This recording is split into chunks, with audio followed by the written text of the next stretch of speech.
Hello again. We haven't talked in a little while. Now, the coronavirus deaths, vaccines, infections, all of that have been going down really fast after the vaccinations came around. However, we know now with the Delta variant, which is now the coronavirus, I mean, we say variant, but it's the now predominant strain here in the US especially, is causing little virus wildfires across the country and infecting a lot of people. And now we know that the infection and the death rates are climbing back up. ICUs are filling, healthcare systems are straining again, which means that we're all at a higher risk. Today, I wanted to talk to all of you specifically about vaccines and pregnancy, and for those who wish to become pregnant or who are pregnant. Before I start that, though, I think it's really important to make sure that you think about the mindset that you might have for vaccines.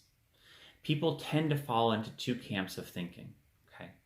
But people who are vaccine hesitant probably think a little bit more about comparing an action that they could take that could maybe make them sick or have a side effect or something they read on the internet that really has no facts behind it, but it scares them, and it's okay to be scared about it, to question it. But people who are thinking that they don't want to get the vaccine are likely thinking action of taking it versus I am healthy now.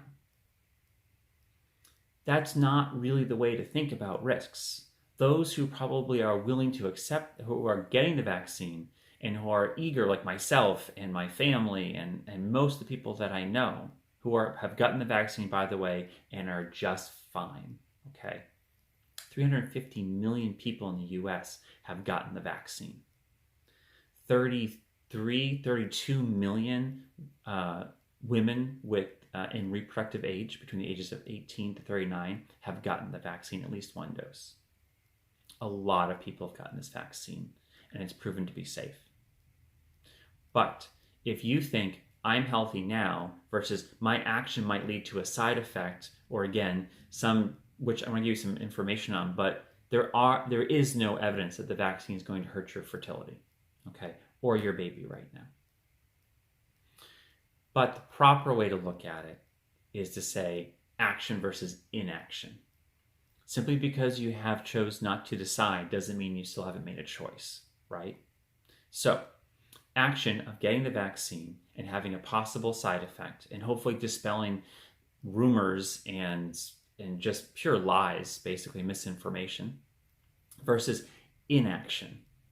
Inaction has consequences as well. You are healthy now, but you may not be healthy in the future.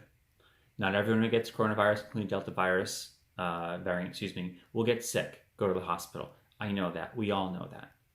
But it affects a lot of people, and it can be very consequential for those who get it, who get sick from it.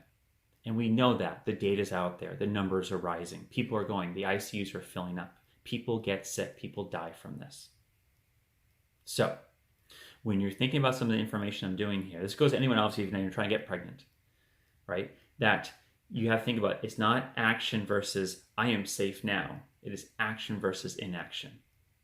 Okay? So, specifically looking at pregnancies, again, 350 million people have received the vaccines. Again, about 32 million women between the ages of 18 to 39 have gotten this vaccine. That's a lot of people, like I said before. I think it deserves to be repeated. That's a lot of people. So if you're concerned about, well, there's not enough data, there's not enough information, there's a lot of test subjects. Remember before, maybe if you're saying, oh, the trial was only done on so many people, it's now done across the entire US and across the entire world. Think of that for a second, okay? A lot of people have gotten this. Let's talk about the risks of action. Action and inaction, right? Action, getting the vaccine. What could it do to my pregnancy or my child? There is good evidence now, and there has been for a while, but it's growing and always reinforcing the idea that the vaccine will not affect your pregnancy in a negative way. Most people specifically look and think about birth defects or preterm deliveries or maybe a miscarriage. There's no evidence that this is going on or causing any bad effect. The CDC has been keeping track of this. In April, they had a study reporting on 800 women. That database has grown. The latest report came out showing 2,500 women who had been studied. In OB studies, that's a big number. Okay, so just to give you context, there's no evidence, again, of miscarriages from the pregnancy that are being increased because you get the vaccine. There's no other negative side effects that have been shown in someone who gets the vaccine, while they're pregnant or before they become pregnant. So again, think about what you're thinking about in terms of action versus I'm healthy now versus action versus inaction. Okay, so that's your actionable item, getting the vaccine. The smart choice, in my opinion. Inaction. Inaction is not getting the virus, right? The vaccine, excuse me. So in that case, that has also been studied serially. They keep track of this. Patients who are hospitalized, are they pregnant? Do they have COVID? Yes or no? Let's compare. So when they look at that, we know that there's increased relative risks of up to 30% or even 40% sometimes for a lot of bad pregnancy outcomes. Preterm delivery, cesarean section, acute respiratory distress syndrome requiring ICU or ventilation. I mentioned this in the video a while ago. The numbers still hold, and they're showing even more dire issues because now the Delta variant is more contagious. It hasn't necessarily been shown to be more fatal, thankfully, but it's more contagious. If it's more contagious, more people get it, and that means more people get sick. So again, when you think about action versus inaction, that's the way to think about this. So we know that vaccines are safe. We know that vaccines prevent coronavirus. We know that coronavirus makes people sick, and those who are pregnant have a higher chance of becoming more sick.